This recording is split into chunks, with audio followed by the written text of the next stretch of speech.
सुप्रभात प्यारे बच्चों। कक्षा 10 हिंदी में क्षितिज भाग 2 के पाठ बाल गोविंद भगत के दूसरे मॉड्यूल के साथ मैं प्रस्तुत हूँ। बच्चों, इस पाठ के लेखक रामवृक्ष बेनीपुरी हैं, जिन्होंने इस पाठ में एक ऐसे व्यक्तित्व का वर्णन किया है जो मनुष्यता, लोक संस्कृति और सामूहिक चेतना का प्रतीक है, जिसका नाम बाल गोविंद भगत है। तो यह पाठ रेखा चित्र शैली में रचा गया है और इस पाठ में अब तक आपने ये जाना कि बाल गोविंद भगत का बाह्य और आंतरिक व्यक्तित्व कैसा था।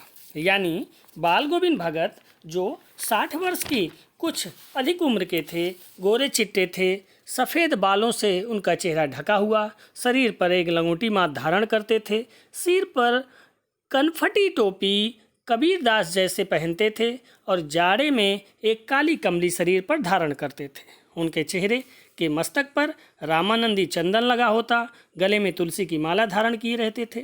ये था उनका बाह्य व्यक्तित्व। उनके परिवार में बेटा बहू थे, यानी वो गृहस्थ थे, खेती बाड़ी भी करते, उनके पक्के मकान भी थे।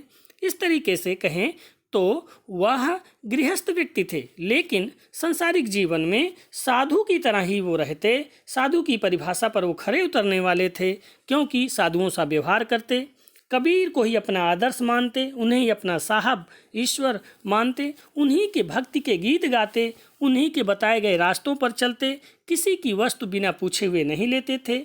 अपने खेत में जो भी अनाज उत्पन्न होता वह ले जाकर के पास के कबीर मठ में दान कर देते थे और वहीं से जो प्रसाद स्वरूप मिलता उसी अनाज से घर के लिए गुजारा करने के लिए चलाते थे। यानी पूरी तरीके से वह दानी भी थे।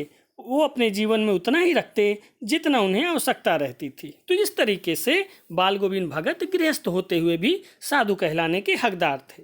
उनकी एक अन्य विशेषता भी थी, अत्यंत मधुर स्वर में गीत गाते, भक्ति के पद गाते और आषाढ़ के महीने में जो जून जुलाई में होता है, जब बारिश होती है, पानी से भरे खेतों में धान की रोपाई जब लोग कर रहे होते, तो बाल गोविंद भगत भी रोपाई करते हुए भक्ति के भजन ऊंचे स्वरों में गाते। उनके संगीत का जादू होता कि बच्चे झूमने लगते, महिलाएं गुनगुनाने लगती, हलवाओं के पैर उनके संगीत के ताल के अनुसार चलने लगते। इस तरीके से सब तरफ उनके संगीत का यह जादू छा जाता था। बच्चों, इतनी बात अब तक आपने पूर्व के वीडियो में जानी थी। तो चलिए अब आगे देखें कि इसी प्रकार भादो यानी अगस्त सितंबर की जब अंधेरी रात होती, बारिश का मौसम होता, मूसलाधार बारिश के बाद जब बारिश थमती तो चारों तरफ मेढक और अन्य जीव जंतुओं की आवाज़ें सुनाई देती थी। लेकिन उनके बीच में भी बाल गोविंद भगत आधी रात को बैठ करके संगीत गाते, गीत गाते। उनकी खजड़ी जो एक यंत्र होता है बजाने वाला, वो बजा बजा करके वो भक्ति के पद गाते और उन पदों का भाव होता, गोदी में पियवा चमक उठे सखियाँ चिहूँ चिहूँ उठे ना। यानी जो ईश्वर के अर्थ में है कि ईश्वर तो हमारे पास ही है। बाल गोविंद भगत के इन गीतों में प्रभु मिलन का भाव व्यक्त होता था। पहले गीत में जैसे गोदी में पीवा, इसका अर्थ है परमात्मा तुम्हारे पास है। इसी प्रकार वो दूसरा गीत भी गाते, तेरी गठरी में लागा चोर मुसाफिर जाग जरा। इसका अर्थ हुआ, हे मनुष्य तेरी उम्र बीती जा रही है, माया जो चोर है, अब तू उससे दूर हट और तू जाग कर परमात्मा को प्राप्त कर। तो इस प्रकार से वो भक्ति के पद गाते और संगीत साधना करते। इसी प्रकार कार्तिक के महीने में अक्टूबर और नवंबर का समय जब हल्का कोहरा और ठंड पड़नी शुरू हो जाती है तो प्रभातियाँ वो गाना प्रारंभ कर देते।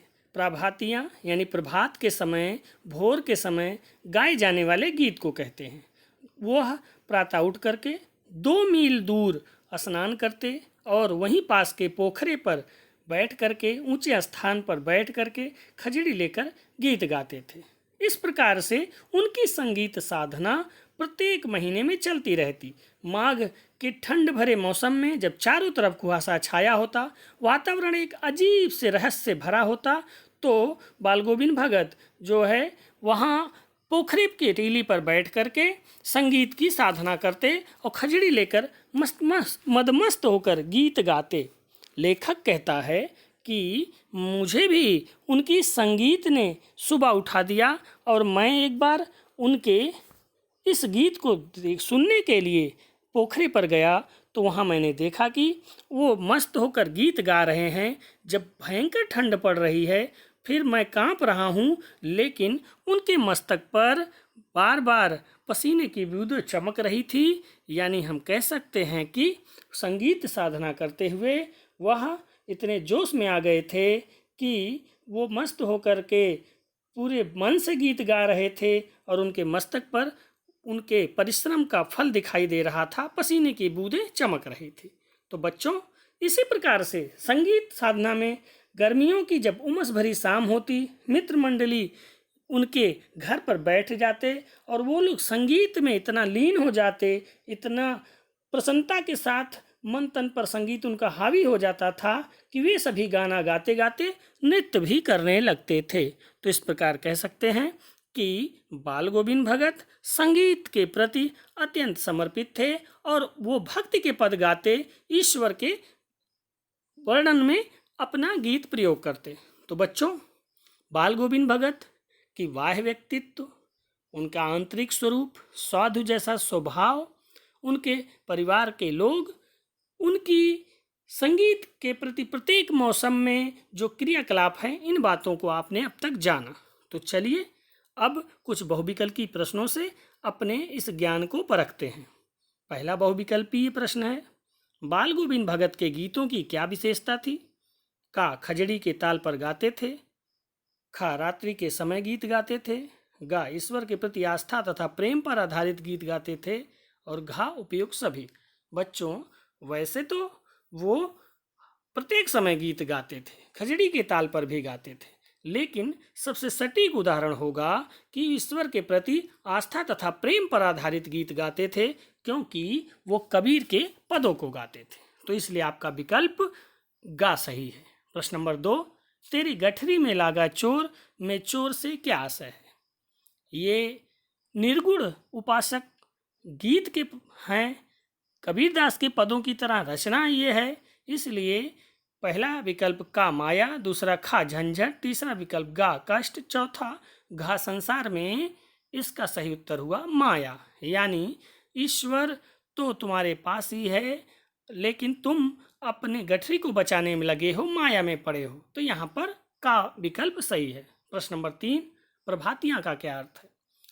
बाल गोविंद भगत ठंड आते ही सुबह सुबह सवेरे होकर सुबह सुबह निकल जाते स्नान के लिए, और स्नान करके वो गीत गाते, पूरे ठंड भर ये कार्य वो करते थे, इसलिए प्रभातियों का सटीक अर्थ हुआ सुबह गाए जाने वाला गीत, इसलिए खा विकल्प सही है। प्रश्न नंबर 4, संध्या शब्द के पर्यायवाची शब्द हैं।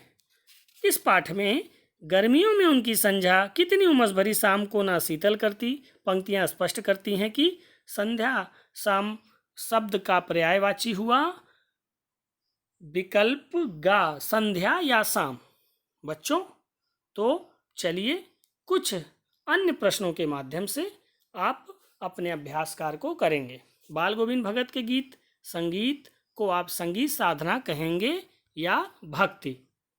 भावना स्पष्ट कीजिए। बाल गोविंद भगत कबीर के अनुयायी थे, इसलिए प्रभु मिलन के भक्त के गीत गाते।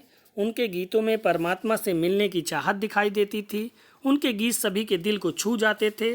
धान की रोपाई करते हुए चाहे कहें या प्रभातियां गाते हुए उनकी भक्ति